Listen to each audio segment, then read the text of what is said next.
Welcome to the Disneyville podcast, episode 43. Where we talk about Disney parks, Disney cruise, and all the magic in between. Where really we've already been laughing till we cried. We haven't even started yet. Jessica. If it looks like I've been crying, it's because I had just like a crazy laughing fit. We've already been losing our minds. So it's shaping gonna up be to a be great a good episode. We're laughing because it's very hot in here. The air conditioner's not working, and it's like the spring is just sprung. It's like 80 degrees outside. It's very hot, and I keep talking about how hot it is. Anyway, That is not at all why we were laughing. well, but that's okay. part of it, and then the other part of it was that we are just funny. Well, how about this? Part of why we were laughing. Let's just go ahead and start strong. Let's show our coffee mugs. oh, that's how it Mug started. shots. You're right. I forgot. So first up is the mug that I'm using, which is a Disney Treasure mug, which of course today's episode, if you clicked on it, you saw, is all about the Disney Treasure. Our review, an overview, every detail you've ever wanted to know. And Tyler then got some. so much footage of the ship while we were on it. So if you're watching, you're going to get, an amazing overview of the ship, whether you're wanting to go on it, whether you've booked, whatever. But then anyway, I've sidetracked myself. This mug is so beautiful because like Jasmine and Aladdin are a big part of the ship. And so this one has kind of the colors of Jasmine, I would say. So it's just really pretty, and it says inaugural sailings as well. But the reason we were laughing so hard is because for him to get these shots, he already filmed these shots, and I was sitting here, and to get the camera to focus on the mugs, it was looking for my eye and it would not focus on the mug. And so I had to cover my eyes, but I'm in the background of the shot. And I don't know why that visual is so funny to me. Of you being in the background. I can't think about it too much or else I'll just start laughing again. Because she's just in the background with her eyes. You can see it. You get to see it, right? Did you see it? And then my mug, I think I've used this one before. They had this exact same one on the Disney Treasure. We did not buy it, but this one says the Wish on it, but they have the exact same one that says the Disney Treasure inaugural sailings. I was very seriously considering it, because I was like, oh, maybe it'll be like a collection. But I thought, no, I'm like, honestly, you know what? If this is the new thing they're doing, maybe where it's going to be this mug, I'm like, if they had done a different color, I probably would have done it. Yeah, If so they then had you'd have done like a collection of colors. a teal or a green, like the same style, everything's the same, but maybe a different color. Because I'm like, they literally looked exactly the same. Yeah. Like, I don't want 6 mugs that look exactly the same. I don't know. Yeah, no, I totally feel that. But you're right. Having that slight variation, kind of like the Starbucks You Are Here mugs that they have for the Disney parks. Yeah. Those look very similar. Obviously, they're going to be different because the icons on it are Right, going to be of course, different. yeah. But still, they always do a slightly different color as well. And I think that addition makes it even more just kind of interesting to have more than one. I agree. So we are talking about Disney Cruise Line today. I got to thinking about it. Mm-hmm. Now, obviously, I'm a Disney Parks fan. This is a Disney Parks podcast. We love the Disney parks. Mm-hmm. But I got to say, over the last 2 or 3 years, Yeah. I may be a convert to the Disney Cruise Line. Tyler, you can have both. I can have both. You don't have to pick. That's the beautiful thing. I have just fallen in love with the Disney Cruise Line in the last couple of years. Well, and with the prices of the parks going up, the cruise line starts to seem, because originally I was like, the cruise lines, it's more expensive to go on a Disney cruise. Nowadays, depending on where you're staying in Disney parks and what tickets you're getting, I'm like, well, actually. And what we always talk about is the initial cost is more. No two ways about it.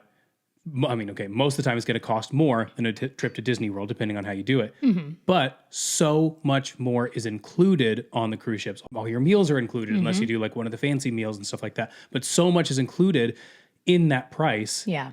So, and a lot of people will go on these cruises and not do any of the port adventures and stuff like that. So Plenty you of don't have to people, spend extra money. So in the end, you pay about the same, but you can still get off the ship. You can see these amazing places. And honestly, I think the thing for us, if you've got kids too, I think it's fun either way, whether you have kids or Oh not. my gosh, yeah. But if you have kids, think about the parks. The hardest part with kids is they're tired, you're tired. You're getting them to the parks, you're on the bus, everyone's hot and sweaty, you're getting back on the bus, and all of that in between. On a cruise ship, you're there. You're there. You can leave the room for an hour to go grab ice cream, blah, blah, blah, like any of those kinds of things. And you could be back in minutes to change a diaper. Like it's all just right there. And that ease and not really having to worry about strollers if you don't want to, like all that. It's just so easy. Well, and there was times where we were able to go up to the top deck and you and I were able to sit there and relax and read and hang out in the adult pool because the kids were in the kids club and they love the kids clubs. Yeah. Like we don't get that chance in Disney World. parks, yeah. I mean, maybe we'll trade off. And like you can At go to the pool best, for a yeah. little bit, but like you don't get that option. Or like maybe if we have family with us. But otherwise, Right. yeah, Disney Cruise is the only way to do it. Anyway. Where you get that relaxing atmosphere. And I will say too, like when it comes to Walt Disney World, I feel like typically within like, it's like 6 months ish before I start to get that itch again, where I'm like, I want to go again Got the itch, I have to say. with Disney World. Yeah. But I'm like, we just got back from the Disney Treasure a week ago, Maybe 10 days ago, 2 weeks ago. Yeah. I already want to go on another Disney cruise. I know. It happened like that. Well, we have another one booked in the summer, so not on the Treasure, but yeah. I just love Disney Cruise Line now. Anyway, so we are talking all about the Disney Wish. Nope. Sorry. Start over. Start over. We are talking all about the Disney Treasure. There you go. It is my favorite ship of all of them that they too. have so far. And we've done most of them. All We're going to except- check one more off yeah. this summer, and then the only one we will have not done is the Disney. Wonder, Yes, which I've eventually. Your mom's going to be doing the Wonder here Yes, soon. and I keep trying to tell you, I'm trying to convince Jessica to go to Alaska again. I told you, you do not need to convince me. Well, But we don't have We've one recently booked, been there, and I want to go other places. but I want to do the Disney Wonder, and I want to go back to yeah, Alaska. well, perhaps it's in our Anyway, future. Who we'll knows? see. So let's delve into it. So we've got it all kind of laid out here on our We organized it. iPads here. So And by in theory, we, I mean Tyler. So, okay. So I, in theory, this will all make sense as we go along. It's kind of all laid out here and we'll just kind of talk about each individual thing here. Yeah. So let's start with the main atrium area. So when you first walk in, the best feeling in the world. I love when you're walking up the gangway and they say, what's your family name?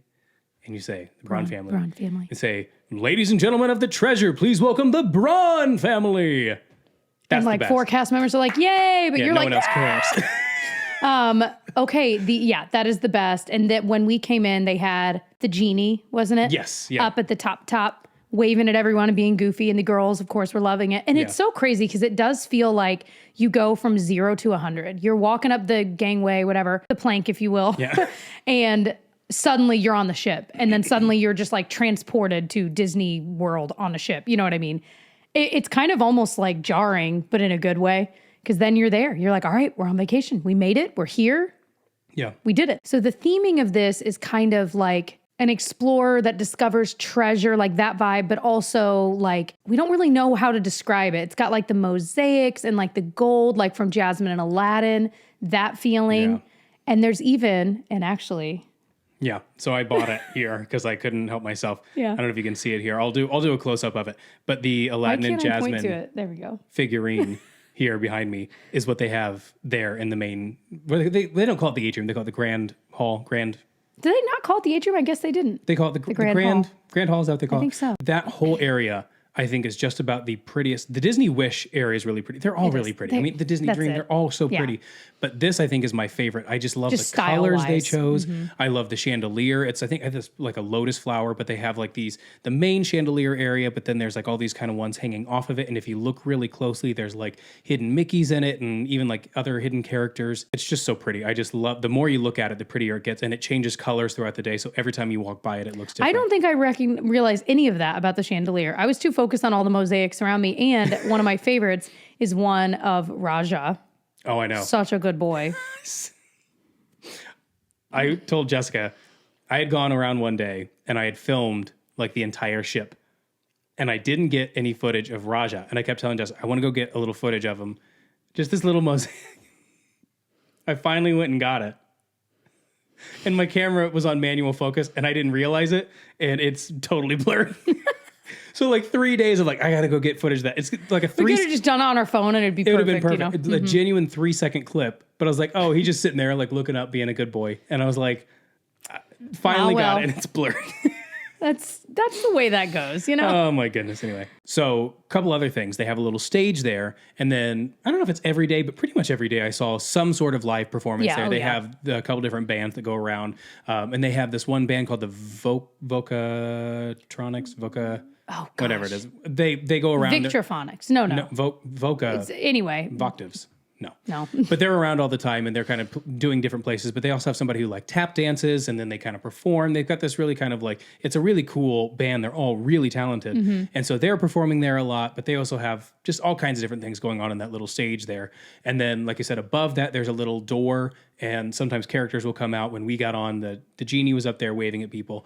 But then at 5 p.m. and at 10 p.m., I believe, every day, they do this little 30-second show of Arabian Nights. And so the music comes in and they have like all these fiber optics throughout the whole lobby. And it just got... Yeah, I never saw that. They did this on the Wish too. I don't remember what song it was, but they just kind of the whole lobby lights up. And it's not very long. That's so cool. I had no idea. Yeah, it's pretty cool. So let's talk about the staterooms.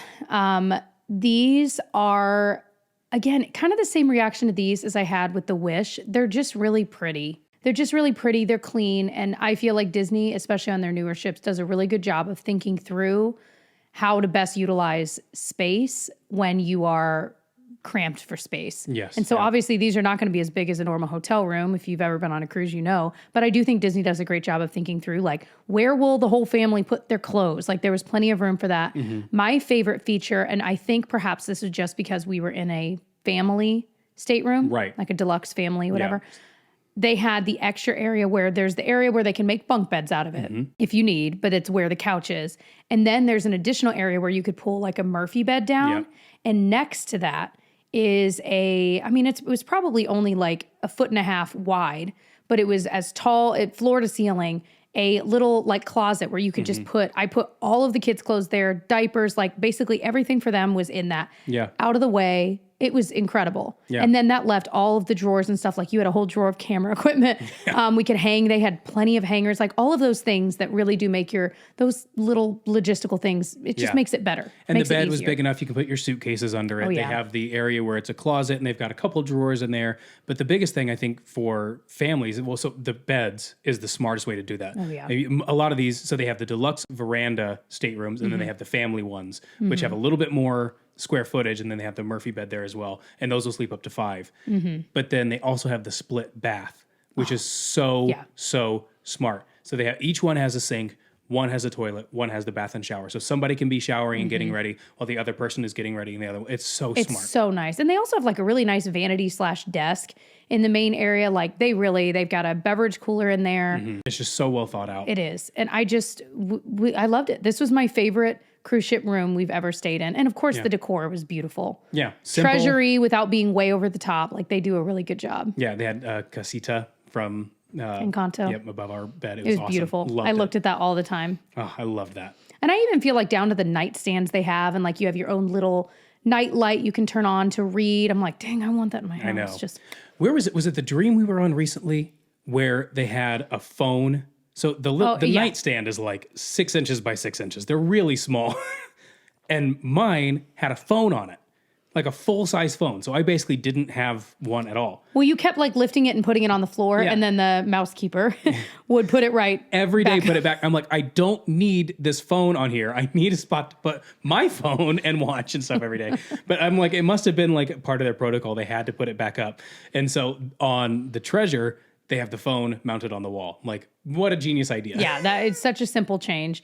The other thing I want to mention is that they have a curtain that can separate the main bed from the kids area, if you will, which is so nice. So we were able to like order room service if we wanted, because it's free. We could order room service in the evening and the girls could fall asleep on the other side. Then we could shut it, have the TV on and enjoy, and we're not waking them up. Like it's little amazing. Things. Also the TV, it used to be on the older ships, they have like a 12-inch TV, something like that, maybe 14-inch TV.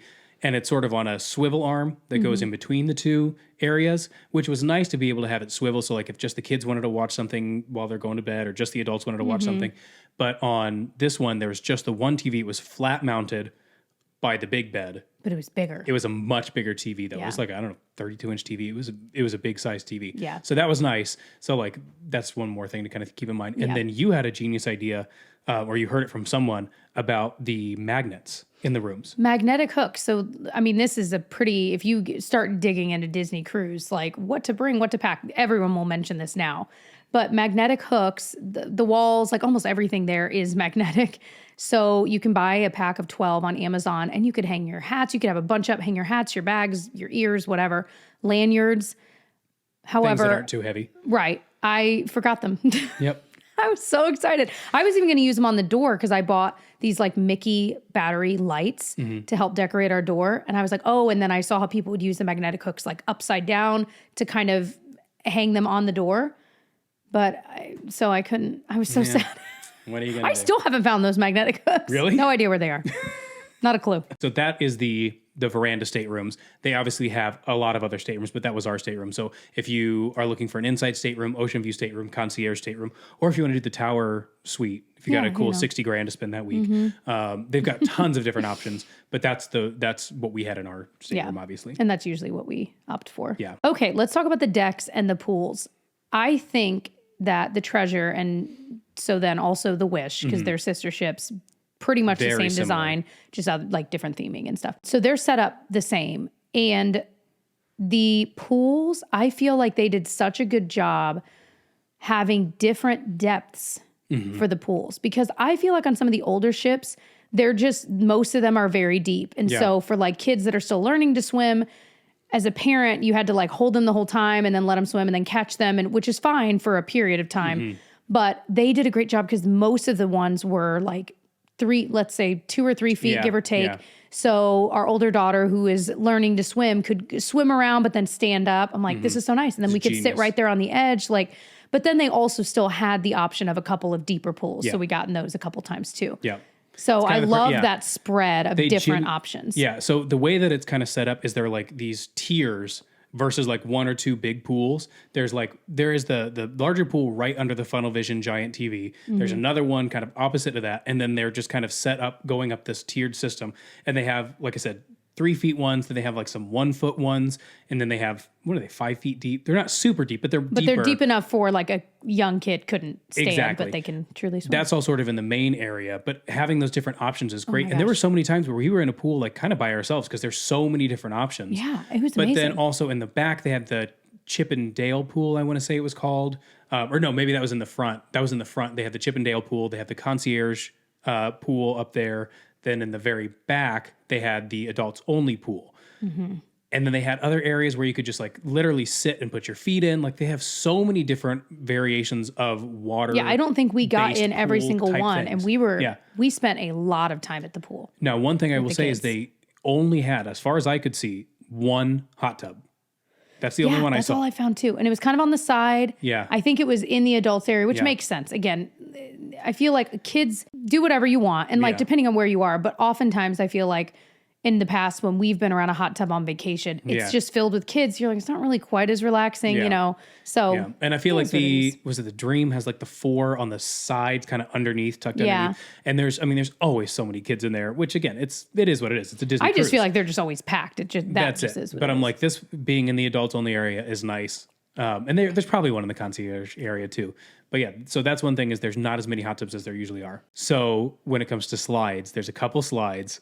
They have the Slidosaurus Rex, which is the big yellow slide on the side. I did not get to do that. I really wanted to. It's the same one they have on the Wish as well. Really wanted to do it. Didn't. Looks fun. But really what we're all there for is the Aquamouse. So fun. So fun. So fast though. 60 seconds. Like maybe. Done. Yeah. But it wasn't, I will say this, like I'm not big into like traditional water slides. This one you're sitting, if you're like me, you will love this because it's 2 people. Our 6-year-old did it with us and she loved it. You're sitting on a raft with them and holding on. You're never like underwater or anything submerged. No. But it's kind of like there's a little bit of a storyline. I learned from some kids in line that the theme of the Mickey shorts that you're seeing on the way up are different every day on the ship. Yep. It's a different short, so like one day it was like Egyptian. I'm trying to remember what it was, mermaids or something. I think on the day we did it. What I saw. But anyway, yeah, so you get a little bit of that storyline and then you're just sliding yeah. around on the thing. It's so fun. It is. It's very fun. But yeah, it's pretty short. And the again, the Wish has it as well. But it's nice because they have the time up there. I mean, it literally is a roller coaster, quote unquote. So just like at a theme park, they have a wait time listed, so you can kind of know. I would say there was a couple times where it's down to like 10 minutes, which is nice because on the Wish, they do a lot of like 3 and 4 night cruises. So like people are trying to pack everything in really fast. But with the Treasure being 7-night cruises, there's a little less pressure to do everything all at once. So there was a lot of times where the wait time was a little bit less. Especially like when it first opened, or like if you stayed on during like when you were in port. Yeah.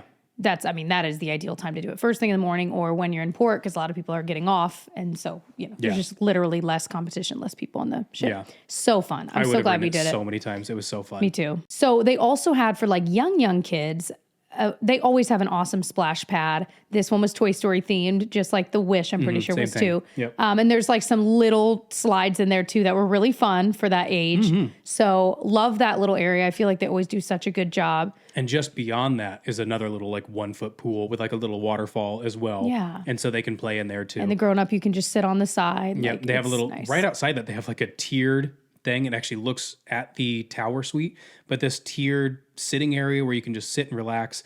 And then I think at the top is the Currents bar too. So they've just kind of another area where you can kind of sit and relax. The kids can play. They've got the pool, all kinds of stuff over there. It's also the area where they have Wheezy's Freezies, which is just the greatest name I've ever heard. Name ever. Well, we never bought anything there, but I just love that they had Wheezy's Freezies. It's just, it makes me think of my childhood. That's all. I can do, So as he kind of quickly alluded to, there's the Quiet Cove, which is the adults only area on the back of the ship. It's kind of one of those like infinity pools where it looks like it goes off. Yeah.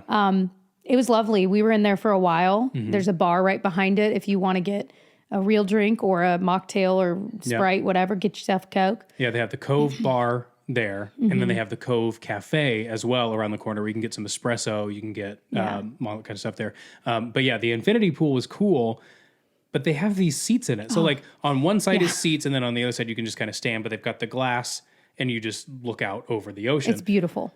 But they have these seats, and for whatever reason, you cannot sit in these seats. No, and everyone was talking about it. Like you sit and you just like slide. So I'm like, I wonder if they do it on purpose because that way people aren't too comfy and they don't stay in there for like hours. Honestly. Yeah, maybe. So then there's a little more turnover because I'm like, I can't sit in this anymore. I had my like, did I bring my book or my Kindle? Or maybe it was so. Anyway, I'm trying to read and I'm sliding all around. I'm like, I can't. Yeah. I had to like sit on my knees. It was interesting. There's a woman sitting next to us that had a paper book. I'm like, yeah, it's pretty dangerous. Bold. You're slipping and sliding in here. It was so funny. All right, let's talk restaurants. Okay.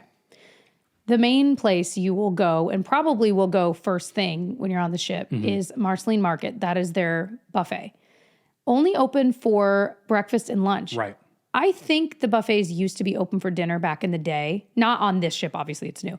But like, and I can't verify that for sure. Well, I don't remember if Disney did. A lot of other Maybe cruise that's lines what will, I'm though. thinking of. Because, Like we've done Norwegian and That's it. And they're always like pushing people to go to the buffet instead of going to the sit-down meals on other cruise lines. But here... Disney does the opposite. Yeah, they push you to go to the sit-down. Yeah. I think it's crowd control too. That's probably part of it, yeah. You know? Well, and I think part of it too is... Plus they're like, we ordered all this food. You guys... for the restaurants. I am always amazed at the wait staff on the Disney Cruise Line. so great. They are the hardest workers.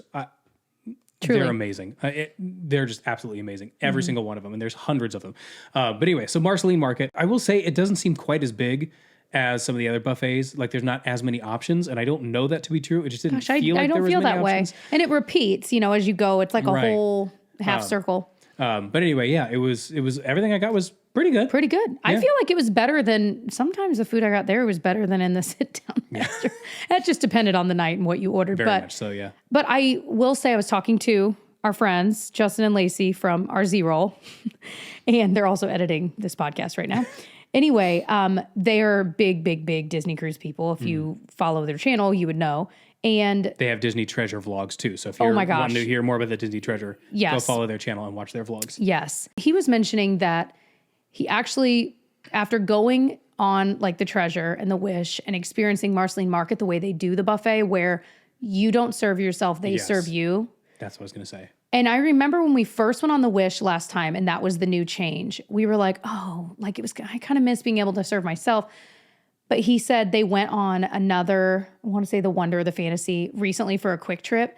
And he was like, I kind of felt like you were serving yourself, and he kind of like suddenly was like, I kind of feel grossed out. Like, I think I do prefer the way it was, like the way that it is on the Wish and Treasure. So I wonder if they'll ever make the change on the older ship. And I guess we'll see. Yeah, no, I definitely like the idea of them serving people. Definitely was cleaner. It was much cleaner, and I just feel like they have safety protocols, they have health protocols that they have to follow that a lot of people on the cruise ship are just not going to follow. But Like even grabbing, rolls with your hands and touching another and moving one to, it's like, I much prefer this system. There's also probably a lot less food waste, which is great. Yeah. But even like when it comes to like the soft serve ice cream on other ships, you can do it yourself. I am so happy that they do it for you. I cannot do those things. I don't. Oh, I'm a pro, she's a baby. Pro. Mine always looks so dumb. That is the one thing I actually wish was self serve. See, I still don't. But see, you can get a smaller cone, bigger cone. I can but put see, it in a I feel cup, like this is still faster. And I don't have like a bunch of like, 8-year-olds in front of me with their sticky hands and touching everything. And I'm like, they get 6 cones and then they touch them all and they put them back. Yeah. This is much fair. better. That's this is fair. a better system. Anyway, so yeah, Marceline Market, I would say was pretty good. Yeah. We always give the advice of scope out your table first, Yes. claim it, then get your food, because otherwise you're going to be carrying around your food and not finding a place to sit, because during certain times it is insanely busy. So. Yes. But we've always been able to find a table, so just keep looking. Okay, the main restaurants. There are 3 on this ship. Yep. The 3 were Coco, Worlds of Marvel, and 1923. We did not experience these 3 restaurants equally on this trip. We did not.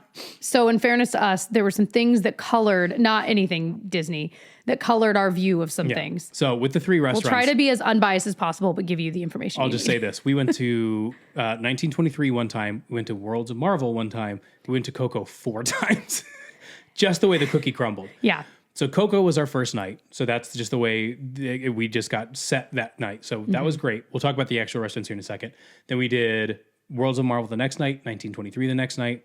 Then we took a night off and we ate at the Mickey's Friendship Fair, I always want to call it, Mickey's Festival of Foods.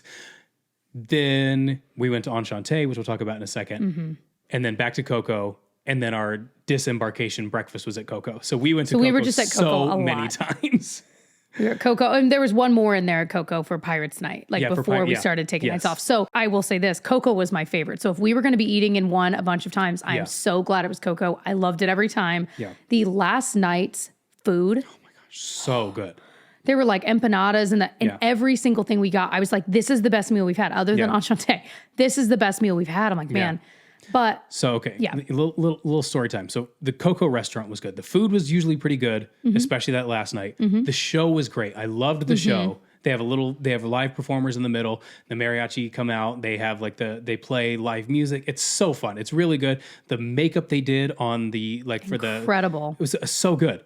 Loved it. Now, when we were on the Wish, they have a frozen version of basically this exact same restaurant. And for whatever reason, we were stuck way back in the back, right by the kitchen. So we couldn't really hear the performers. The kitchen staff is constantly back and forth with giant trays of 400 plates of food. I mean, every 3 seconds. So we're trying to dodge, dip, dive, duck, and dodge as these people are going by. And I was like, it's fine. You win some, you lose some. Obviously, somebody has to sit here. No big deal.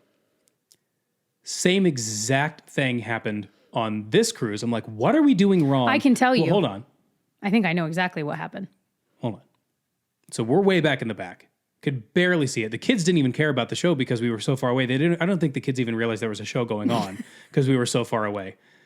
I wouldn't have minded so much if it weren't for the fact that on our first night, we gave him our name and our room number. He leads us to the front row, shows us a table sitting right by the stage. We were like, yes. And then he goes, oh, I'm so sorry. This is not your table. And then proceeds to take us to literally all the way to the first table when you enter the restaurant, that far from the central. Yeah.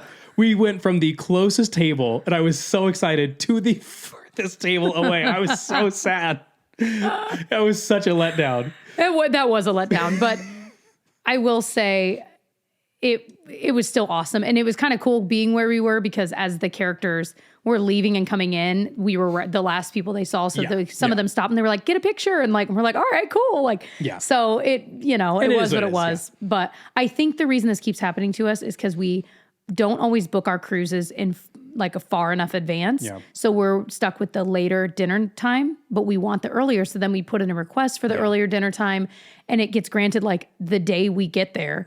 And so we're usually just given like the last table. So, and that happened, I think, both times. So we need to book our next cruise earlier request. I think on the one we've already booked, it's still too close we've got the later dinner time. Like, dang it is what it is. But yeah, again, I wouldn't have minded so much if it wasn't we such weren't a tease. teased. I know. Okay, so 1923, I'll tell this story. When we went there, I wasn't feeling great.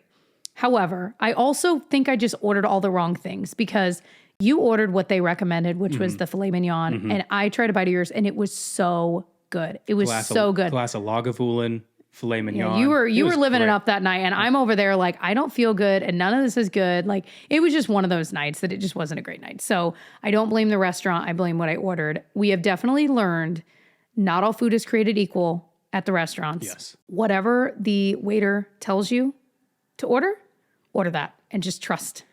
Unless it's obviously something you really won't like. But here's a caveat to that. Okay. You usually have a head waiter and an assistant waiter. Your head waiter is going to give you the chef recommendations. Usually that's like an 8 out of 10. Yeah. You're going to want to ask your assistant waiter, be like, hey, psst, come here. Is that actually good? Because I feel like sometimes the chef recommendations are, here's what we're trying to get rid of. I don't know that that's true on the cruise ship because they're always doing the same. Maybe not. But also, you want somebody on your team who's going to tell you what's what. Yeah, there were a couple times our assistant waiter was he like, was awesome. You're going to get a dip at tonight's dinner, and it's awful. It's awful. He was like, you can try it, but it's awful. Yeah. Okay. He's like, I don't know why we keep serving it. It's so bad. Anyway, so, but 1923, get the steak, you'll be happy. And then Worlds of Marvel. Yeah, I think that was the most fun I think I had in a restaurant. I would agree. And honestly, I got the not chicken piccata, chicken parmesan. It was really good. I feel like I don't remember what I got, but I remembered liking what I got too. But the show in there, like there's screens everywhere. Yeah. And it's all about Ant-Man and the Wasp, which I know you've seen, but like me and the kids have not seen any of it, but they were enthralled the whole time. Yeah. It's the same so it was show the we most saw fun on The dinner Wish. we had for sure. Yeah. And then there's a secondary show, which we did not see because we took that night off. I think that was the night we went to Enchante. And we missed that second show, but they have a secondary show as well. And that was the thing about Coco too, is I mean, every time we went, there was a different show, which was cool. So there's 2 shows there, 2 shows at Marvel, and then 1923, no show. No show, just vibes. Yeah. Walt Disney vibes. Yeah. So what became our favorite on this trip were the walk-up windows. So this is like near the pool area. Yeah. It's called, what was it? Mickey and Friends Festival of Foods. It's different stalls you can walk up to. They had, I see you typed it out. We've got Mickey's Smokestack Barbecue. Oh my gosh. My mouth is water. I'm very hungry. Literally pulled pork, brisket, mac and cheese, coleslaw. You can get it on a sandwich. You can just get it straight up. Like so good. They had ribs there too, I'm pretty sure. And they had... so good. Yeah, there's never a line there. I'm like, what are you guys doing? Because it was like kind of in the back. I think maybe people didn't know it was back there. So good. You guys, my mouth is watering just thinking about that. That's what I want tonight for dinner. Pulled pork was good. It was so good. Donald's Cantina, which were like, you could do tacos. We did like almost like a Qdoba bowl. Yeah. You know what I mean? It was good. Very good. Daisy's Pizza Pies. The kids loved the pizza there. And then Goofy's Grill, which made, I have to say, the best hamburger I had on this trip. It was so good. And the chicken tenders, they'll change. Oh, and your they life. had like hot dogs. Oh, the chicken tenders. Come on. Yeah. I had just an I couldn't even unfathomable amount tell of you chicken how many tenders. chicken tenders. I go on this trip just for the chicken tenders. I gotta be Chicken tenders honest. and soft serve. I mean, And Sprite. It was so good. Honestly, I kept joking. I'm like, I could eat just this. Every the night. Festival of Foods, because it's all of it. They're constantly making it, so like it's very fresh. Yeah. I'm like, oh my gosh. I'm just hungry. This is a bad time to be talking about My recommendation would be to eat at those walk-up windows over Marceline. Especially for like lunch, and then that's closed for dinner. So if you were to skip the sit down, your only option really is the Festival of Foods. Goofy's Grill was open during dinner, so you could still go get chicken tenders. No, that's what I'm saying. No, Festival of Foods was open during dinner. No, it wasn't. Remember, we went, and the only thing that was open was Goofy's Grill. All the others were closed. Why did I think they were? That's why all 4 of us ate really chicken forced you in. tenders. That makes sense. Yeah. Because I'm like, why? Okay. Anyway, I'm spiraling. But yeah, I would say Marceline. I mean, Marceline was good, but all the food there was so good. Everything I got. And we ended up getting the food, and we sat and watched Funnel Vision and ate our chicky tendies. Yeah. Get yourself some ice cream, dip the chicken tenders in the ice cream. You know. Yeah, that burger was unreal. Weirdly good. Oh, so good. So then they have 2 specialty coffee shops. They have Hey Hey Cafe and then the Jade Cricket Cafe, which are their 2 coffee shops that you have to pay extra for, but you can get a little card and it's 6 cups, right? I think buy 5, get the 6 free. That's what it is. If I remember right, yeah. So they stamp it each time you go. You can get a fancy cappuccino or whatever. You got like an espresso once. You can get teas. Yeah. Cold brew they had there. We did a couple. And it was great every time. Yeah. Much better than what you get like in the restaurants but still we drank a ton of just the regular coffee and it was just fine. Yeah. And they've got the like laser machines or whatever they are where they can make the little thing on top. Yours had Stitch on it at one of the times. Yeah. So it's pretty cool. I mean, if you get the 6th one free, it's worth it. But it's really... But either way, like what we were ordering, like was a lot of the brewed stuff. So it was only like $2 or $3. It wasn't... Now, I guess we didn't really get a super fancy drink. Maybe it would have been more expensive. But either way, so we didn't spend a crazy amount and we got our 6th one free. All right. Adults only dining. Yes. These are, if you're new to like Disney Cruise Line, there's the 3 sit-down ones we talked about. That's included. But you can opt to get a reservation for one of these many steps above nice restaurants. Like you're dressing up to go. Yes. Yeah, they have a dress code. They do have a dress code. It's not like crazy. No. They're still like understanding, but like people were dressed. A guy was in a tux while we were there. Yeah. So I think it's relatively laid back, but it's still a high-end atmosphere. Yeah, so you would feel weird if you were super underdressed. Right. Like you'd so want to for men, I think it's nice. collared shirts, pants, and closed-toed shoes. For women's, women, it was like dress or trousers. I don't know. Yeah, it's not like must-wear suit jacket, but it's. I mean, I wore a suit jacket, and that fit kind of right in. Yeah, and I just wore a dress. So then they have on almost every cruise ship they have the 2 Palo and Remy or Palo or whatever. This one, and on the Wish they have Enchante, which is like Lumiere's restaurant, right? And it's like a step above Remy's. Is kind of how our maitre d' was nice. I mean, it was like the kind of nice where if there's a crumb, they're like brushing it off. You know what I mean? Like you get up to go to the restroom. He walked me to the restroom and walked me back, which I didn't love. But anyway, and then when you're not at the table, they would like refold your napkin. And when you get back, they put it back in your, like, we're talking silly level of fancy. One of the waitresses who was not even our waitress walked me to the bathroom because she saw that I got up. And she Listen, I was hand in hand with the French guy the way there and the way back. And I was like, I'm not returning, Tyler. You just said you didn't like it. Well, depending on who was taking me. So yeah, it is fine dining, and the prices reflect that.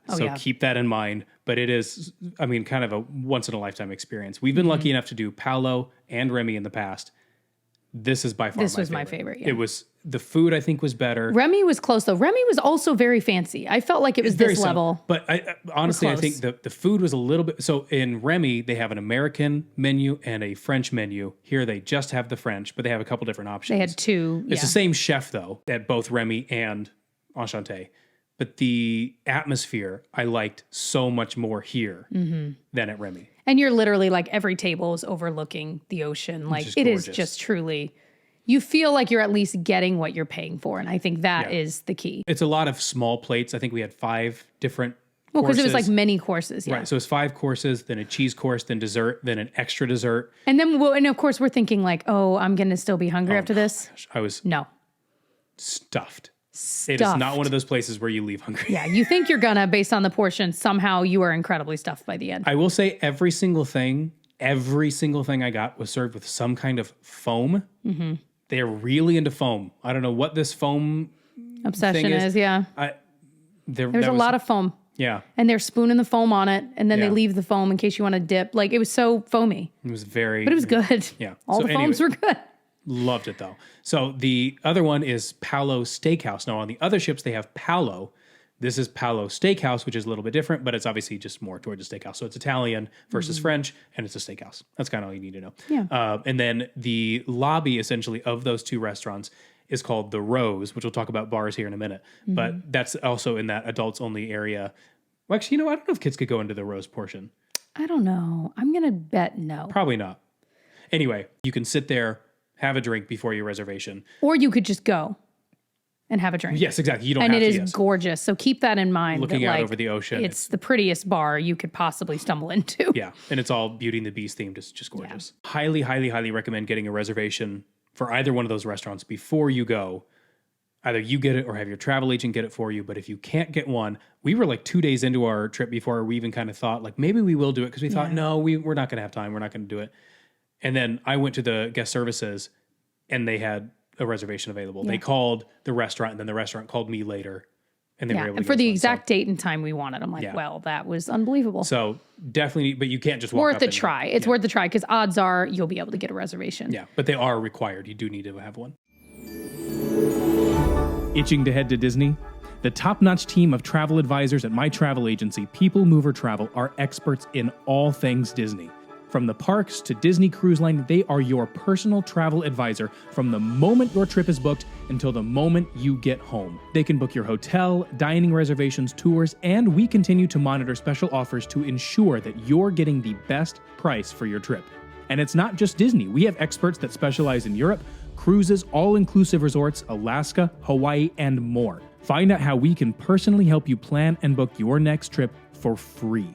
Visit peoplemovertravel.com to get a free, no-obligation quote and find out how we can make your next trip anywhere more magical. People Mover Travel, the official travel agency of the Disneyville podcast. Because your vacation shouldn't feel like a homework assignment.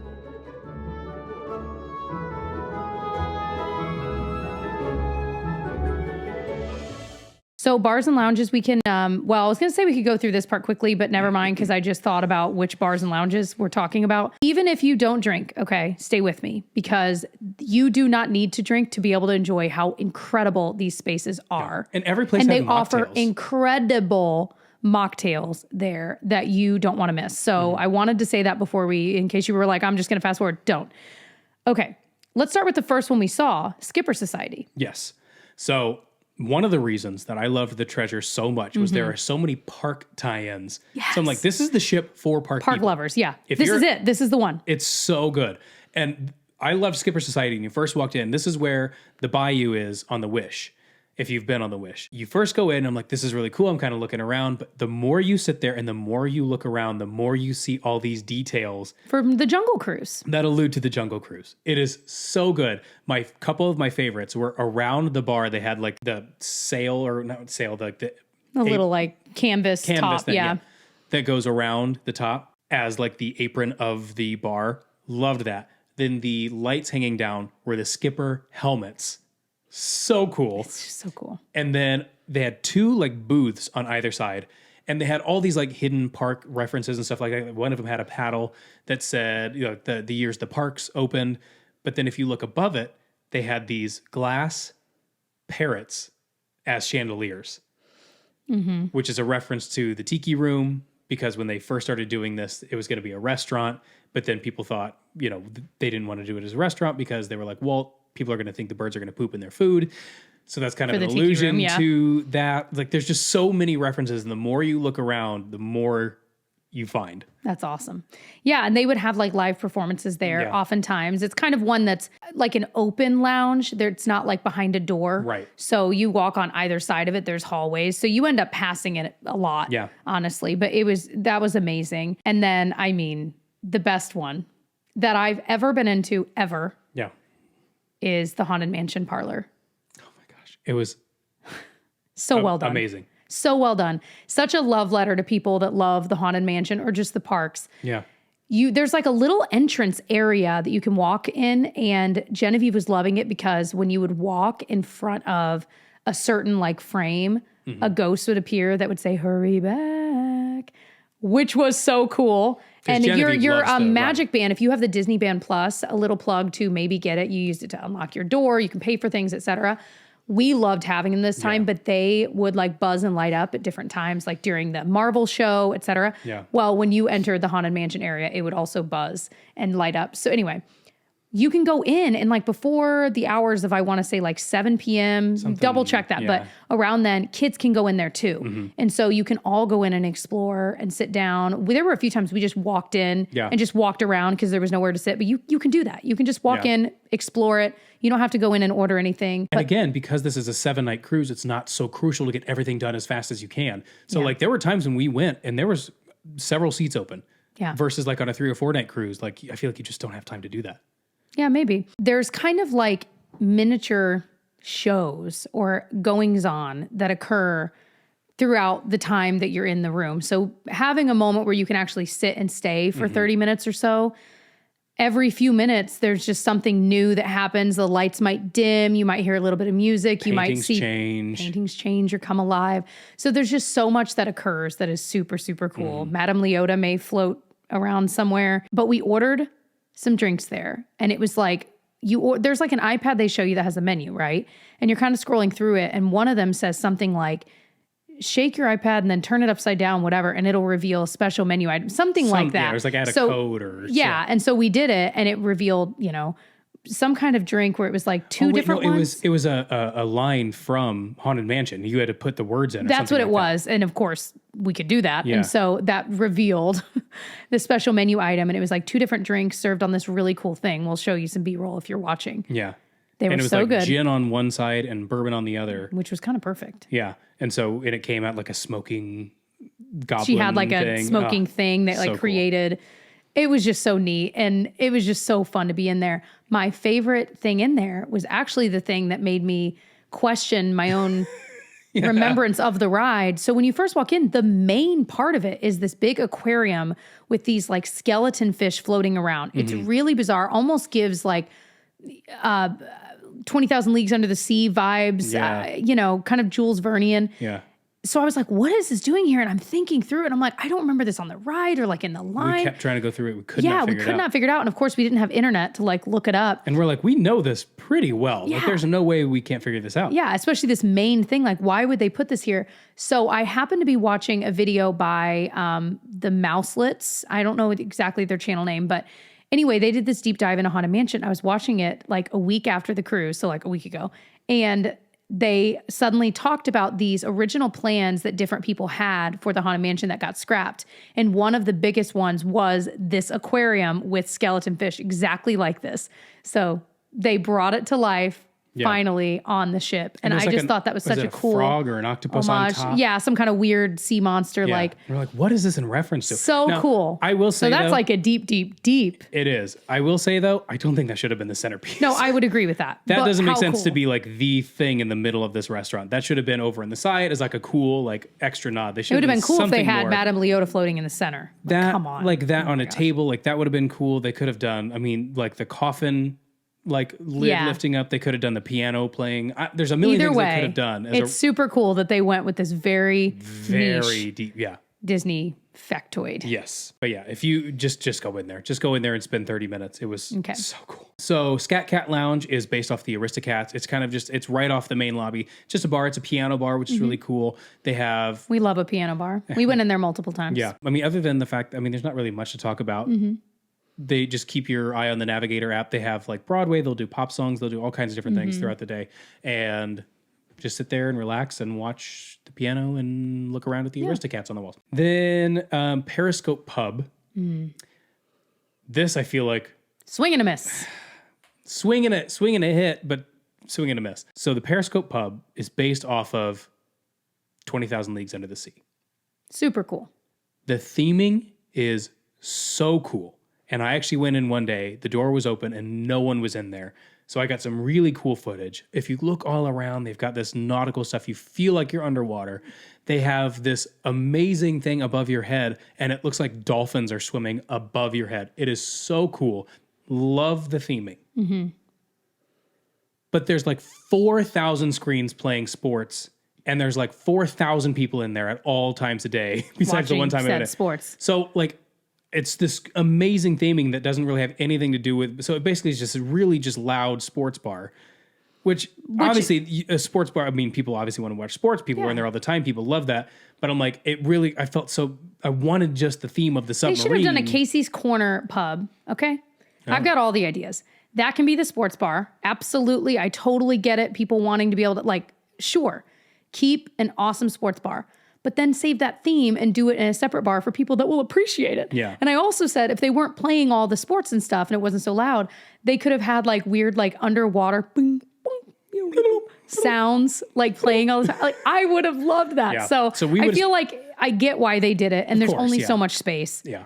And I guess if you're going to have a sports bar, why not give it an awesome Disney theme like that? Yeah. But, it's just like, oh, man. Yeah, we would have spent a lot more time in there, I think, had it not been... Just, Anyway, it is what it is. But But super cool theme. Yeah, it's very well done. It's where I think Keg and Compass is on the Disney Wish. So like in the very, they have that area where we'll talk about Sarabi here in a second. And then there's like two, like they have this area called Triton Lounge. Mm-hmm. They could have made that into a sports bar. Like that really is only used Although for they needed Triton Lounge because a lot of the things we did was in Triton Lounge. So they still needed that space. They just need more space. They're going to have to make the ships bigger, Tyler. Yeah, it's just utopia of the seas over here. Okay, so, one quick thing here. The Mug Club, speaking of bars. Love the Mug Club. It's this thing where you pay, I think it's $17.99, $22.99, whatever. It's not too much, but you get a souvenir Disney Cruise Line mug, and like mine says the Disney Treasure on it. You get a 20-ounce, so if you're a beer lover, you get a 20-ounce pour for the price of a 16-ounce pour, and then you get to keep the mug. And when you're out on the pool deck, they'll give you a like plastic one, and you just kind of keep trading out the mug while you're on the ship, and then you get to take the mug home as well. And then they'll actually, if you don't want to carry the mug around with you, they'll give you a card, so you can trade your mug, and they'll give you a card, and then whenever you go out. So just something if you have a beer drinker in your family and you want a souvenir mug, the mugs are pretty cool.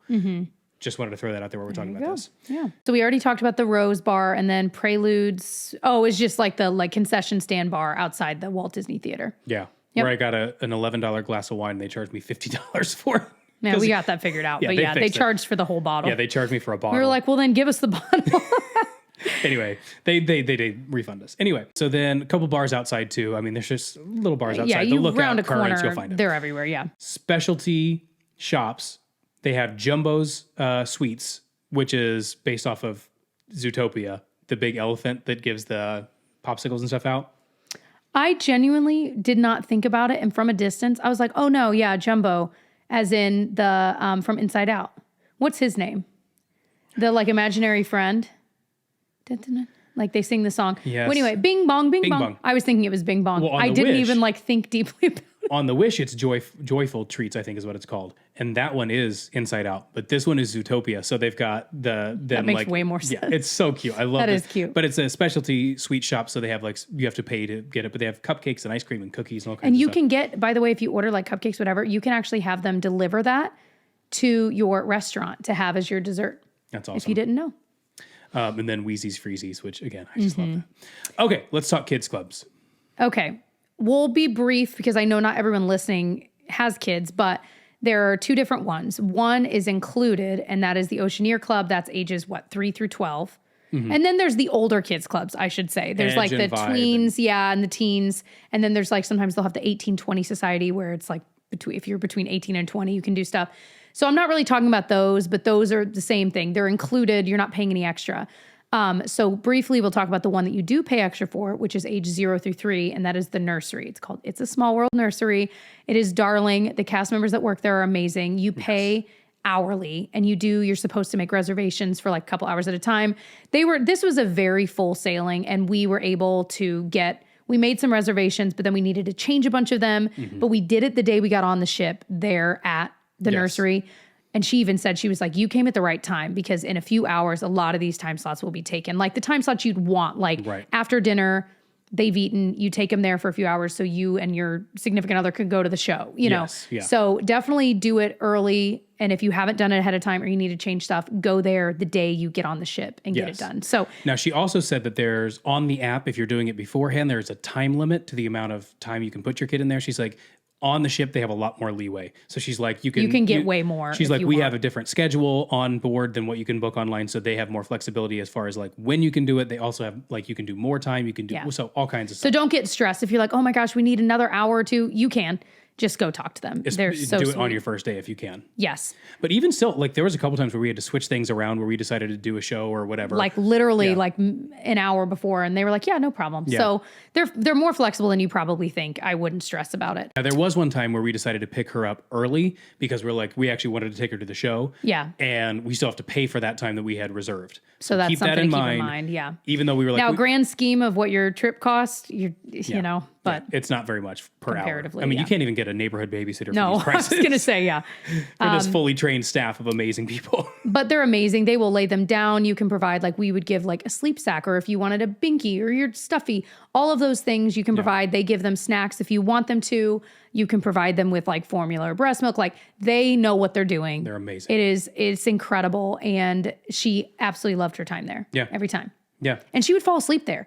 They like, if you want them to lay them, you can tell them like, please try to lay her down. And she would sleep there, which listen, you guys, I can barely get her to nap at home. I could not believe they would get her to sleep. And they had characters come and visit too. Like, it's just so fun. She said Belle went in there, Mickey, like. Yeah, it's so fun. And they do crafts and they got movies. They've got it all. It's amazing. So let's talk about the main kids club, the Oceaneer Club. So potty trained 3 to 12. Yes. So yeah, you can, if you're a 3-year-old, you can go in it. Now, I don't know if, I mean, need to be potty trained. You need to be potty trained. They have a slide that goes from the upper deck into the kids club, which is so cool. They have it on the Wish too.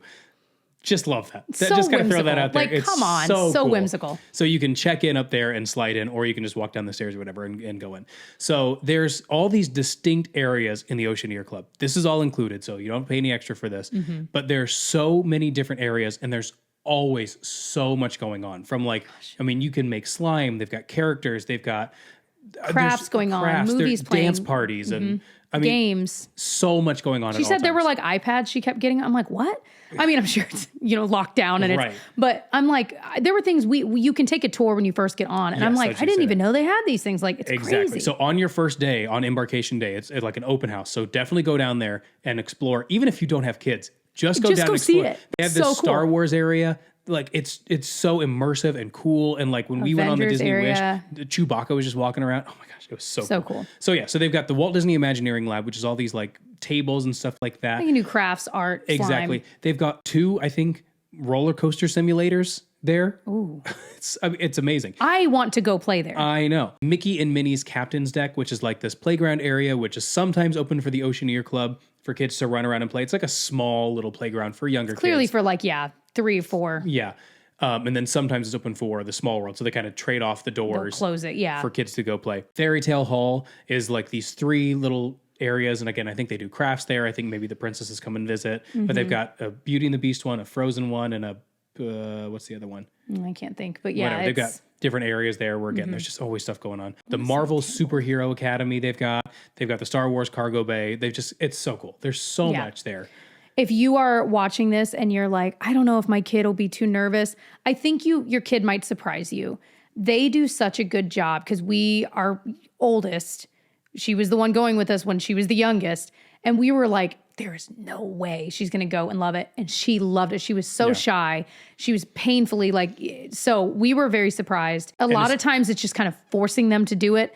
And then a cast member will take them under their wing and then they'll end up finding something they love and they'll go back to that thing every time. Like whatever it is, but. And on the Disney Cruise Line Navigator app, they'll just message you and they'll be like, hey, she wants to be picked up. And then you can be there within 2 minutes because everything's very close. And you never need reservations. They're open till like midnight. Yeah. Like it's pretty amazing. So. Really, if I'm being honest, the Oceaneer Club is the reason we book Disney Cruise Line over Norwegian or Virgin or any other thing. And when they're older. Can't do Virgin right now, but. Right. But when they're older and like not doing kids club type stuff, much older, we probably won't do Disney Cruise Line as much because we might. I say that. But yeah, we love. But we could do things it's a big draw. Royal Caribbean has these insane ships coming out. I would love to do them, but we keep getting drawn over to Disney Cruise Line because of the Oceaneer Kids Club. will actually go and they'll actually, I know. It's that good. It's that amazing. Okay. Yeah. I know this episode is so long, you guys. Oh my gosh. But you know what? You know what? I'm gonna have one quick side thought here. I feel like we are in this era where you get one of 2 things. You either get a 10-second TikTok or you get a 4-hour podcast, and there's nothing in between. Okay, so entertainment. Yes. We have the main stage shows in the Walt Disney Theater. The first night they have Disney Sees the Adventure. Was that the first night or the second? Might have been the second. Might have been the second night. Yeah. The same thing they have on the Wish. I love this show. I love the show. It's like a variety show with all these different characters and Mickey Goofy and Minnie and the princesses Minnie and steering the ship, and then Goofy takes over and something happens, and then but it's like also like some of the characters that you don't see very often, like Hercules. Although Hercules is coming into the new one too. He's going to also though we saw Hercules a lot on this. He was very involved in this ship. Yeah, but they were testing some things out. But it's a great show. Tiana has a whole bit. Oh. It was great show. Our 6-year-old was riveted. Absolutely loved it. We really regretted we didn't bring our younger one. And afterward, we're like, she would have loved it. If we had just remembered. Yeah. Yeah. So Sees the Adventure. Fantastic. Beauty and the Busy is what I wrote here. But Beauty and the Beast. Beauty and the Beezy. I think that debuted on the Dream. and then it's now on a couple ships. But yeah, it's a great show. It's really the new Emma Watson version of the movie. It is definitely the new, They did a great version of. I mean, the staging of it's really nice. The sets, they did a great job converting that movie into a stage show. They really did. We've seen it a lot. Yeah, a weird. Amount of we ended times. up only watching the first half this time, just because we have genuinely, even so much that Genevieve was like, "I've seen this show a lot. Can we?" I was like, "Yeah, we can leave early." Yeah. But it's really, really great. Like, don't skip it if you haven't seen it. It's wonderful. It's very good. Yeah. And then.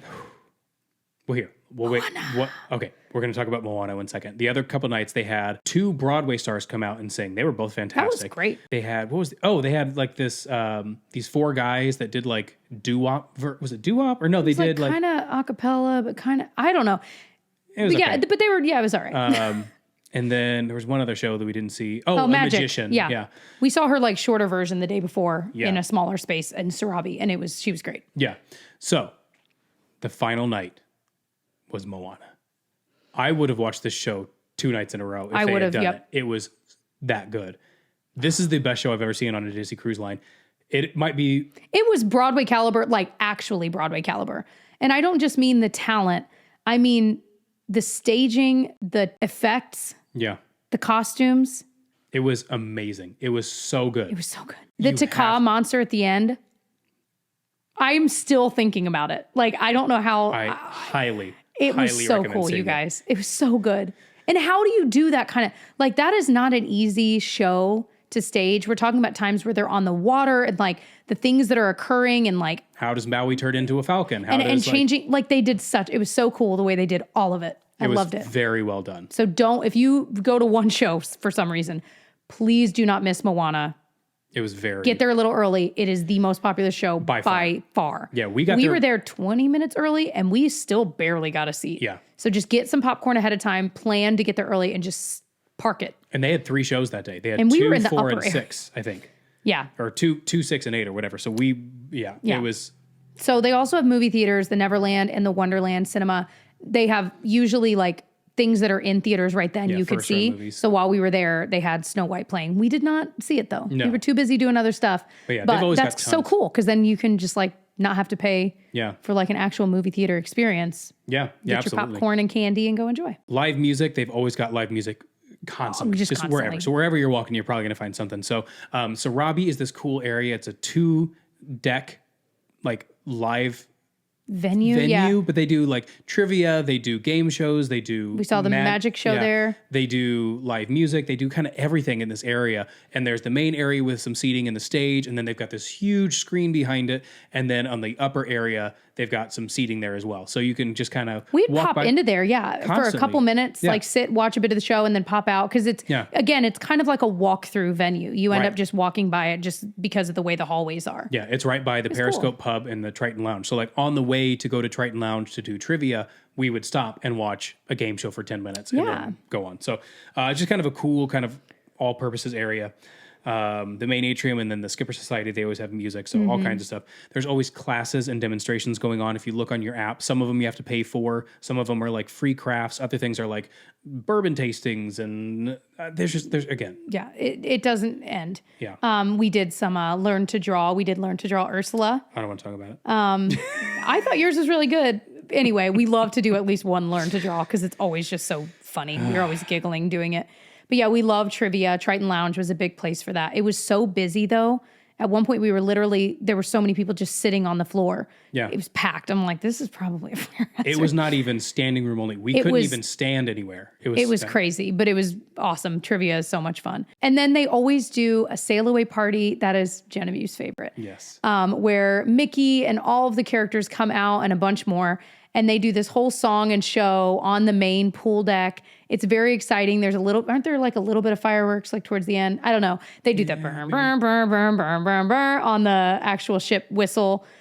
It's just so fun. It's one of those things that don't miss it because it makes you so excited for you. It really feels like your vacation has begun. Yeah. And then you sail away. Yeah. And a ton of characters come out. It's such a happy. Yeah. It's one of my favorite things about the cruise line. Now, it's right after the muster drill.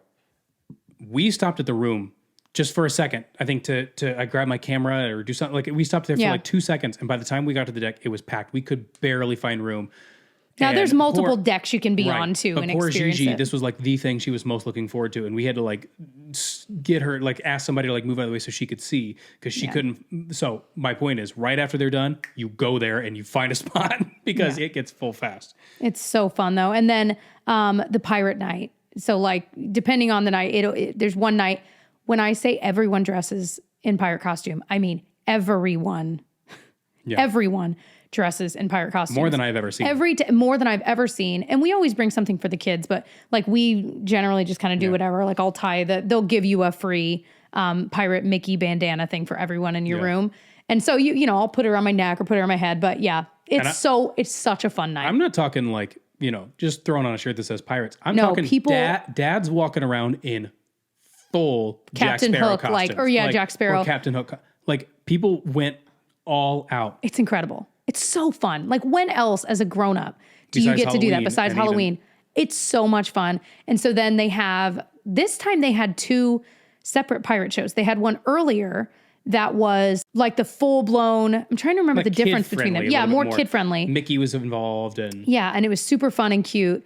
And then later at like 10 p.m. ish, they had the more adult. I mean, it was still kid friendly. Yes. But the more adult centric, like maybe a little scarier, if you will. Yeah. The red with live wench, action, is that what she's called? something like that. Was a part of it. And it was like more like rock. And it was live musicians and Fireworks. stuff. Also, the drummer on this cruise was amazing. Yeah. He was the same drummer in like everything. He was the one you got to chat with. I was chatting with him. I mean, like they would do like jazz and he was playing like, you know, jazzy. But then he's up there like, doing the rocking pirate out. night. I'm like, he could do any genre. He was so good. He has the most fun job on the ship. Think about it. Oh, maybe. I mean, anyway, he was so good. But yeah, so like the first one's like all like Captain Hook takes over the ship and it's like a very kid friendly. But then then with the later ones when they do the fireworks and it's truly like a rock concert, I have to say. it really was good. It really was.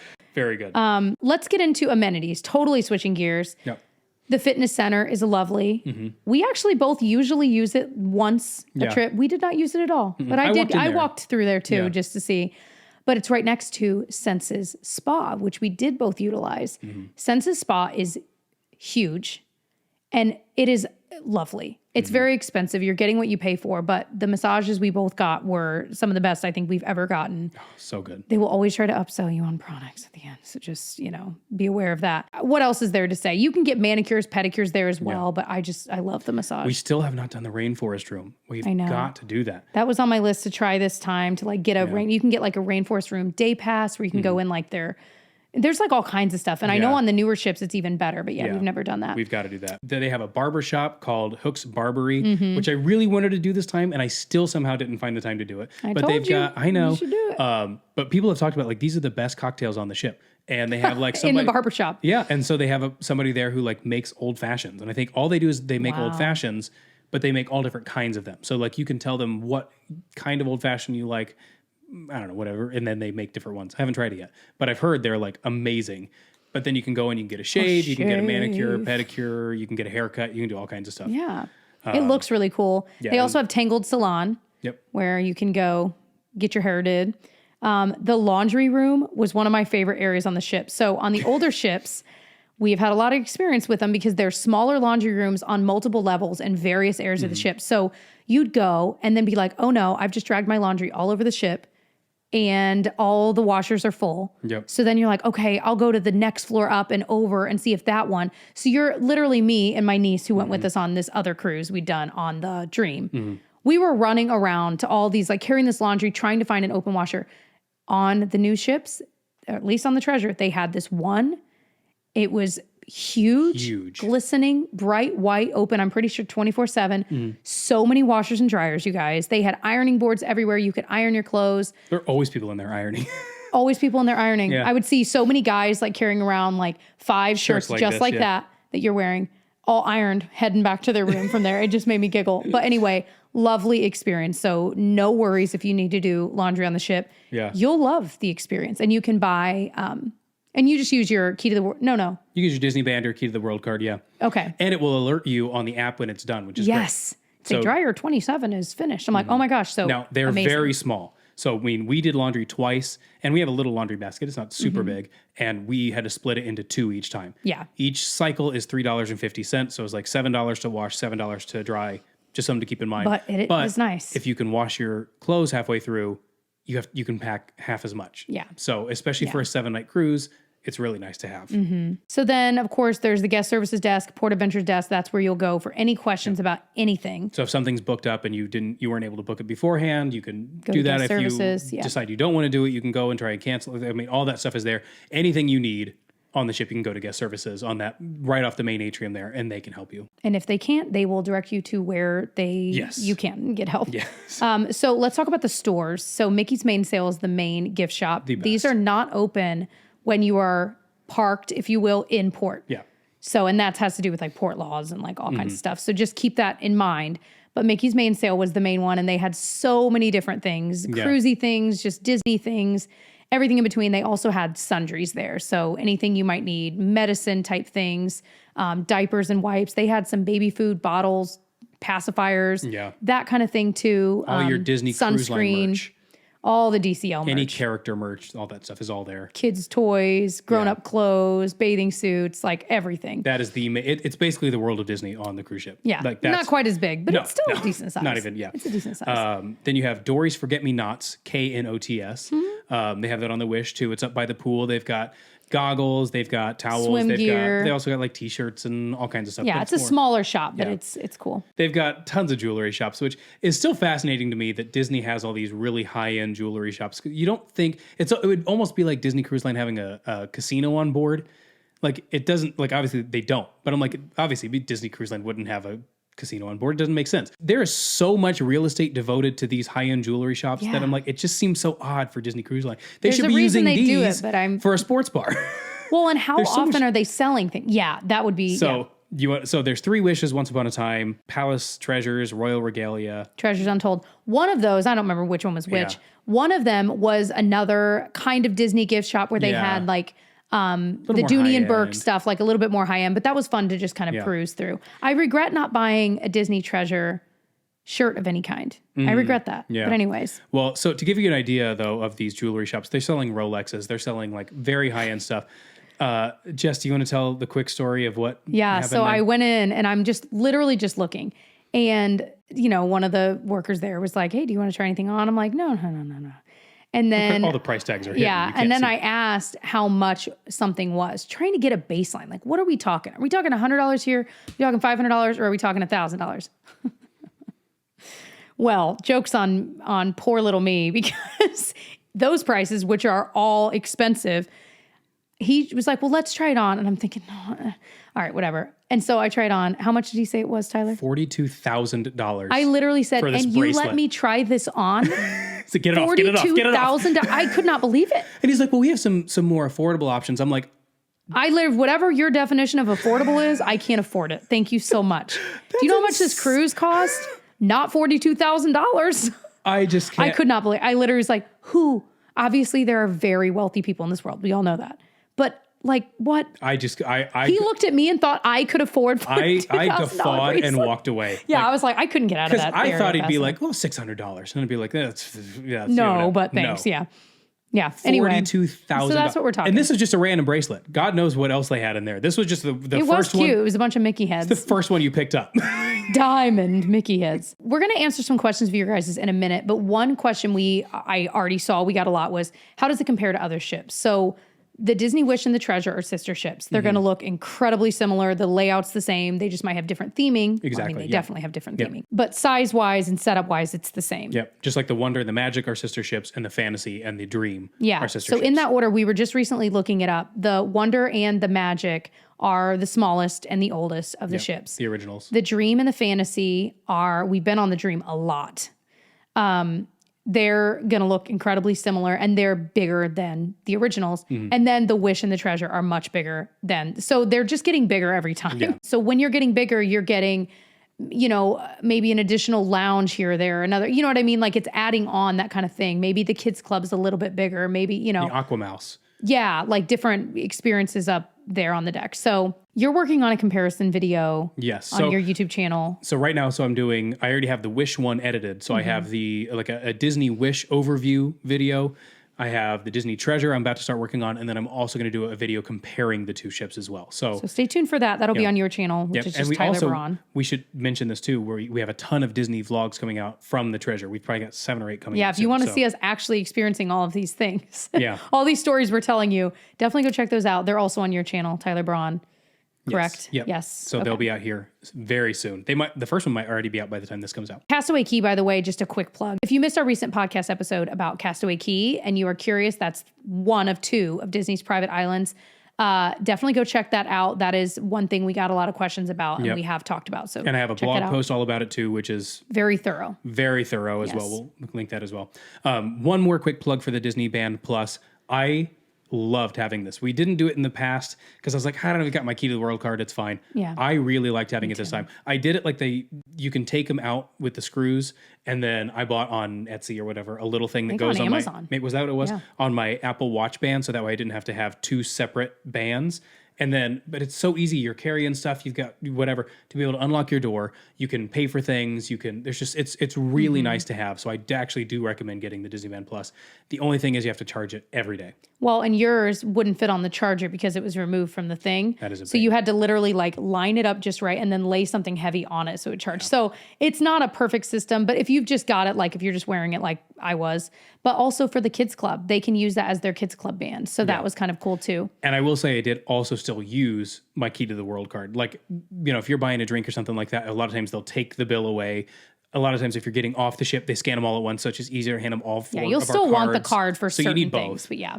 And they'll give you the card anyway, no matter what. Okay, so we asked on our Instagram, which is Disneyville Podcast, what questions you had about the Disney Treasure, or if you've been on it, what your experiences were, or anything in between. So we're going to read some of those from you guys and try to answer your questions. I know, like I said, this episode is so long. Okay, I'll start with this one while Tyler's trying to log into our Instagram. He got logged out. It's okay.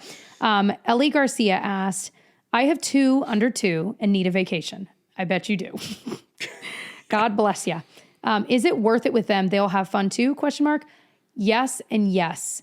And this is one of the only vacations that you'll be able to get a vacation from your sweet little kiddos. Yeah. Think about it. If you went to Florida for like a beach vacation, I don't know, with them, you will be with them 24/7 still. Whereas on a Disney cruise, you can get an hour away where you could be with your significant other or on your own and read a book. And they can go take their nap times there if you wanted them to. Like, there's so much flexibility, and it is the only vacation. We travel a lot. It is the only one that actually can feel like an actual vacation with our kids. Where you and I had time, just the 2 of us. Yeah. I mean, on several occasions. Where else do you get that? So I would say a resounding yes. And we also had so much quality family time. Like, I feel like we did so much with the kids. That was so much fun and so memorable. And we didn't even talk about our port adventures we did in these various countries, different islands that were so much fun. Yeah, so so you know, we went to Cozumel, Mexico, we went to Falmouth, Jamaica, we went to Grand Cayman, Georgetown, Grand Cayman, Castaway and Castaway Cay. So we went to all these amazing places, did amazing things. With the kids. And we're on the Disney Treasure. I mean, it was it's great. It's the best. All right, I'm going to try. We got a lot of good questions here, so I'm going to try and go through a couple here. Disney Safari Girl said, does the adult pool deck really kind of suck? I loved it. I will say it was crowded sometimes on days at sea. Yeah. But I also feel like it's not as big as I feel like it maybe should be. Yeah, I could see considering a lot of people have put their kids in the kids club. And so it was crowded. I think they could have made it a little bit bigger, but I loved the infinity pool. Yes, part of I it did too. But I did have a feeling where I was like, I feel like the adult area was bigger on the older ships. I don't know. Maybe. But I might not be remembering it right. Nicole Crawford 10 said, how did it compare to the Wish, which we talked about a little bit, but she said, what's the elevator situation like? Which is in reference to the Wish had these buttons where you didn't have to actually physically touch it and it would light up. But the problem is anytime anybody walked in, all the buttons would light up. Your booty would accidentally touch your book bag and all of them would light up. It was a big problem. And so I believe they've now switched that out. So that is not a problem on the Wish anymore. And these were real buttons on the Treasure. Yeah, so they figured that out pretty quickly. I think it was meant to be like a COVID-y, safer thing. But where you didn't have to physically touch it. Yeah. Either way, it was definitely a thing. Heidi Cass 1013 said, would you choose going on the Treasure or any Disney cruise over going to the parks? We kind of talked about that. There are so many benefits. Yeah. And it's just a different trip, you guys. Right. It's not, you're choosing 2 very different things. Exactly. But if you've never done a cruise and you're thinking, we go to the parks every year, maybe we should try a cruise, and you haven't tried, I would say try a cruise. Yeah. There's a reason we keep going back, and it's not just the kids things. Right. Okay. Well, and I know I've been a broken record about this. I've said Yeah. it a million times, but I'm like, the cruise is kind of perfect for our family right now because everyone gets what they want. Yeah. The girls love the kids clubs. Like they still talk about the kids clubs even now. They're like, oh, at the Oceaneer Club, this, that, and the other. Jessica kind of gets her, relaxing. You get you can have the spa, you Ice can cream relax, all you get day. ice cream all day, Chicky- all these chicky things that you tendies. love. And I always want to see new, exciting places. And so we all kind of get what we want. Like I get my travel bug, I get my travel itch. It's amazing. I'm cruising with the safety of Disney too. That's the other thing. Like with travel, we travel all over the world, I would say. And one nice thing about the cruise is even port adventures you're going on and tours you're doing, they're Disney sanctioned, if you will. Yeah. They're, approved by Disney. So you're safe. The cruise isn't going to leave without your tour group getting back if you did it through Disney. Right. Yeah. So there's just a lot of safety built into that too, I feel like. Milk Carton asks, it might be niche, but are they pretty friendly with dietary accommodations, etc.? Yes.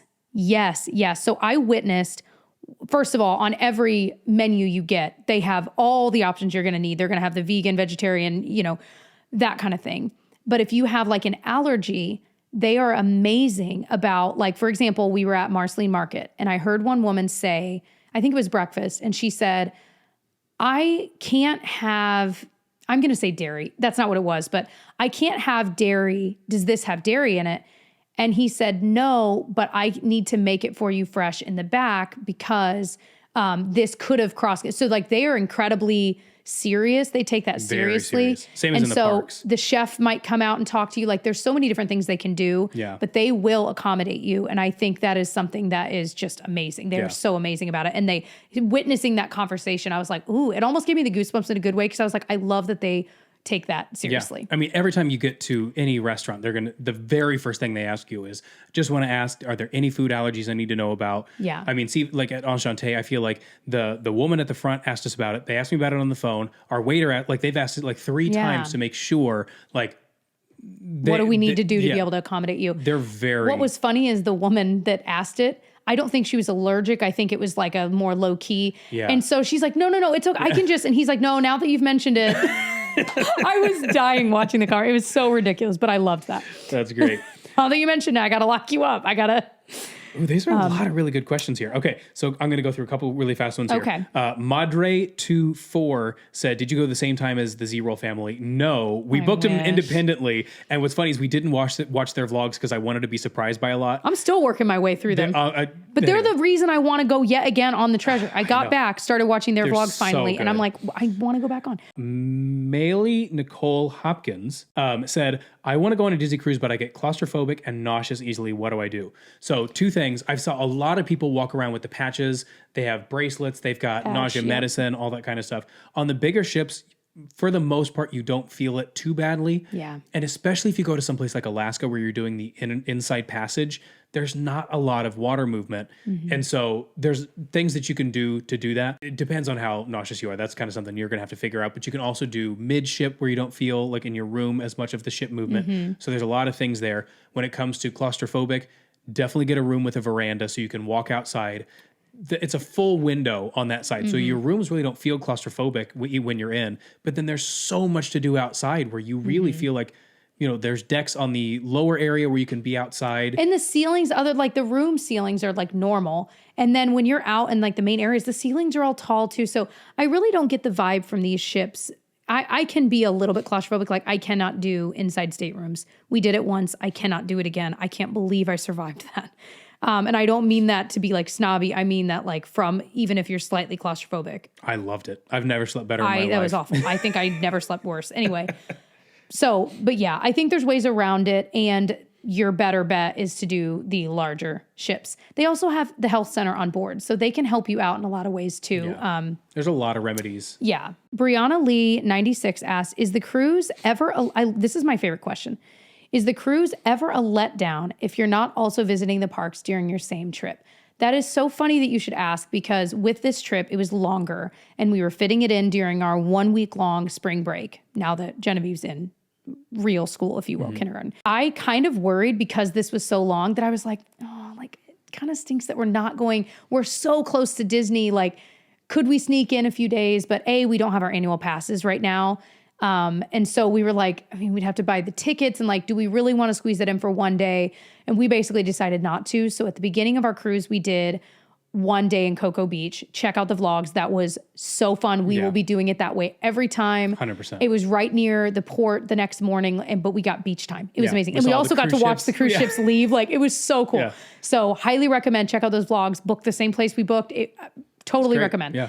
Anyway, that aside, at the end of it, we did one night at like a Good Neighbor hotel, if you will, right near Disney Springs. Mm-hmm. And so we didn't go into the parks, but we still got that kind of Disney park feeling just for one night. And then we flew back the next day. Yeah. So that's one way to get that little vibe without having to spend the money of getting Disney tickets. Yeah.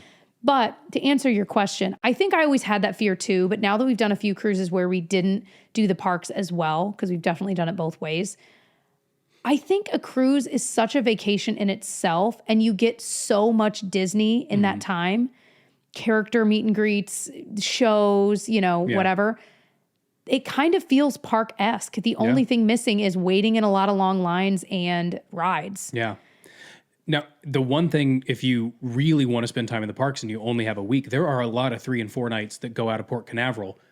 Do 3 or 4 nights in Disney World, and then fill up the week with either a 3 or 4 night cruise, and you kind of get the best of both worlds. Yeah. You get 3 or 4 nights in both.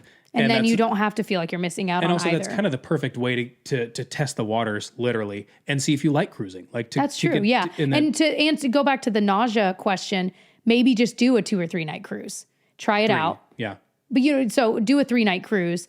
That way you're not stuck on it for a whole week, not feeling well, et cetera. Yeah, kind of get the feel of it. Definitely. Yeah. That's a good idea. So Natalie Melanson, I'm sorry, asked, how's the dining in comparison to other ships? I feel like it's just on par with the other ships, maybe slightly better. Like I said, once we really realized, like, go with what they're telling you to order, the food was really good every time. And when we ordered whatever we would have otherwise ordered, it wasn't always as good. So we're kind of like learning from that lesson. But I felt like generally the food was pretty good. It wasn't always a hit, but generally. But I feel like that's how I felt on most of the ships. I feel like it's pretty much on par. Yeah. I think the Wish and the Treasure are a little bit better. I do too. And I don't know why that is, but I think... But we've been on the Dream a lot, and I feel like the food was generally pretty good on those too, that seafood pasta. Oh my gosh. If you know, you know. Daniel Hoff Travel said, sick hat though. Just gotta say that. Yes. I just saw one here a second ago. Kelsey in Sutter said, no questions, but I'll be on it in 3 weeks. I think it might be my favorite cruise ship. I think it will be, it will be too. It was definitely ours. Almost within a day, we were like, this is our favorite ship. So Jesse Huber, 23, said Treasure versus the Wish for young kids. They're both awesome. They're both great. And they're both so similar. The Wish is very much princessy, and the Treasure is very much more adventure-y. So, which is funny because they also have the adventure coming. I think that the lines are going to be a little blurred there for a while. But but again, it's not so over the top that I don't think kids would even notice. And the kids clubs are nearly identical, if not exactly identical. So I really think if there's a better sailing, better dates, better price, whatever, I would just go that way, because the Wish, again, it's just like the Treasure. Yeah. It was amazing. The atrium really is the biggest difference between the two when it comes to like the theming, if you will. Yeah. You know what I mean? So... yeah, I want to do the Wish again. Okay, so the WOD Squad, what's up? Said, bro, make more podcasts. That's all we really want. And then said, roundabout costs. I've heard Disney cruises are expensive. Essentially, is it worth the money? Okay, so I go back to what we said earlier. Anymore, with the Disney parks prices going up so much, I genuinely feel like depending on what you were going to do at the parks, it could even out. So there's that piece of it, especially when you're talking about how many tickets, how many family members do you have, how many tickets are you buying for the park versus you're paying for your room on the cruise per person, kind of, you know what I mean? And food costs are expensive. Food costs at the parks. And then here it's at least included. So again, you do have to do a little math and factor that in. So when you're going on a Disney cruise and it's early on, like we're talking this first year, it's going to be way more expensive. Yeah. It will always level out as the years go by. Yeah. So like if you're talking one of the older ships, and I say older, but it almost sounds mean, because like the Dream and the Fantasy, like the Dream we've been on, you would never guess that it's an old ship. It looks beautiful. It's clean. It's pristine. It doesn't have a vibe of like, oh, it's old and decrepit. Okay. So I want to say that you can get a Disney Dream cruise for so much cheaper than the Wish and the Treasure. And it's so amazing. So I would say from a money saving standpoint, look at the older ships, look at the shorter sailings, especially if you've never done it and you're not even sure if you're going to like it. You will, but Yes. so for this one, I mean, we saw some rooms ranging 10,000 plus. We saw some a little bit less than that. Yeah. Of course, inside staterooms are going to be cheaper by a couple. I mean, it could be a couple, like 1,000, 2,000, depending. They also don't have as many inside staterooms. There's not a crazy amount of them. Because most people want the veranda, Yeah. you know. So they're using that inner area of the ship for like cast member stuff, like storage, laundry, you know what I mean? But then like you can find some cruises to even like Europe. It's because they're using some of the older ships. You can find cruises out there for less than what we probably paid on the Treasure. Yeah.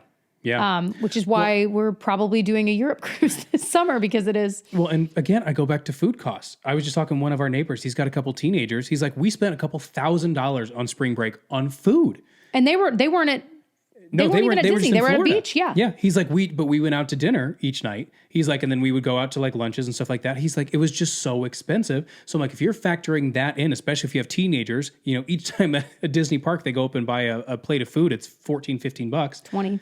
You know, Yeah. that adds up where they, on the cruise ship, they can just eat to their heart's content. Yeah, you can go to dinner and order know, 2 entrees, 2 desserts, 2 appetizers. It doesn't matter. You're literally Exactly. allowed to order as much as you want. So, I mean, So it's hard to give real dollars because it changes, it fluctuates. It depends on so many factors, what ship it is, how new it is, where you're going, how long it is. Yeah. But there are definitely ways to do it, especially trying it out for the first time and not getting to spend explore these cool places too. $8,000. Yeah. Like, and getting to see these places that, you know, you probably want, that are probably on your bucket list to see anyway. Going to Yeah. Jamaica, going to these cool places. I mean, it's, Yeah. so, I mean, it's definitely expensive. There's no two ways about it, but what you're getting for the cost is a lot. Yeah. We obviously love it. Oh, I had a review to read from you guys that just, this was the most magical review I think I've ever read. And you'll see what I mean. Okay. Cassandra Grass wrote, "The churro to my Main Street." Listening to this podcast is like grabbing a churro and strolling down Main Street with your funniest, most Disney-obsessed friends. Tyler and Jessica are amazing, witty, engaging, and full of fun facts that even the biggest Disney fans will appreciate. Whether you're planning your next trip or just want to bring a little Disney joy into your day, this podcast is a must listen. It is the sprinkle of pixie dust to my day. If Jeannie granted me 3 wishes, one would be for more episodes of this podcast. See what I mean? It's just so magical. That. Thank you so much, Cassandra. That was so kind. Awesome. And that was just made me smile to read. I loved it. That. Anyhow. Awesome. Wow. This one wins the award. Longest episode we've ever done. Yeah. If you actually listen all the way to the end, wow. Comment treasure. Where will they comment, Tyler? On the podcast on YouTube. Oh, like on YouTube. That's right. If you're listening, you're going to have to go on over to our YouTube channel. Which, by the way, I got so much B-roll of this ship, so much footage of the ship. And I always joke that I'm like a sonar because I'm very methodical about the way I do it. I start in the top deck and I work my way through. So I'm like just mapping the ship as I go back and forth. Zing. So in theory, there's going to be a lot of B-roll. So all these things that we're talking about, You can we will actually have, see. We have footage of and see them. So anyway. But again, hey, another little shout out. Go check out our vlogs. Yes. We vlog every moment of the trip. It is so much fun, and it's fun to share that with you guys. So definitely check that out. Yes. 2. Okay. I think that's it. I think so. Well, We it love has you been guys. a treasure. Aha. Bye, guys. Bye.